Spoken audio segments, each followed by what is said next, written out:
చంద్రఘోష్ నేతృత్వంలో కమిటీని సైతం ఏర్పాటు చేశారు. ఈ కమిటీ 100 రోజుల్లోగా నివేదికను అందజేయబోతోంది. ఇక రిమైనింగ్ డీటెయిల్స్ చూద్దాం. సీట్ల సంఖ్యపై జనసేన అధినేత పవన్ కళ్యాణ్ స్పందించారు. సీట్ల గురించి ఆలోచించొద్దని, 175 స్థానాల్లో టీడీపీ, జనసేన, బీజేపీ పోటీ చేస్తోందన్నారు. ఎన్నికల్లో ఓడిపోయిన వ్యక్తి ఇప్పుడు పొత్తులో కీలకమయ్యాడని వ్యాఖ్యానించారు పవన్ కళ్యాణ్. భీమవరం వదలబోనన్న పవన్ కళ్యాణ్ వ్యూహాన్ని తనకు వదిలేయాలని చెప్పారు. సీట్లు తగ్గిపోయినాయి ఇవన్నీ మాట్లాడుతుంటే నా ఒక్క సీటు కనుక గెలిచుండి ఉంటే, ఒక్క సీటు ఒకటి పరిస్థితి వేరేగా ఉండేది. ఈరోజు పరిస్థితి వేరేగా ఉండేది. ఒక ఇంపాసిబుల్ అలయన్స్ అది. ఎమ్మెల్యేగా ఓడిపోయిన వ్యక్తి, భీమవరంలో ఎమ్మెల్యేగా ఓడిపోయిన వ్యక్తి ఈ అలయన్స్ని ముందుకు తీసుకెళ్లడంలో కీలకమైన వ్యక్తి అయ్యాడు.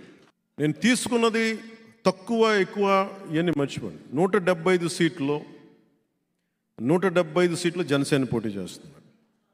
175 సీట్లో భారతీయ జనతా పార్టీ పోటీ చేస్తుంది. 175 సీట్లో తెలుగుదేశం పోటీ చేస్తుంది. ఇంకా నేను భీమవరాన్ని నేను వదలను, నాది. అందుకని అడుగుతాను, రౌడిజం పోవాలి అక్కడి నుంచి. బాధ్యతతో కూడిన వ్యక్తులు ఉండాలి అక్కడ పొలిటికల్ ప్రాసెస్లో. టైమింగ్ అండ్ స్ట్రాటజీ నాకు వదిలేయండి, వ్యూహం నాకు వదిలేయండి. వాళ్ళ వ్యూహం సినిమాలు తీసుకునేవాడి, మన వ్యూహం వేద్దాం.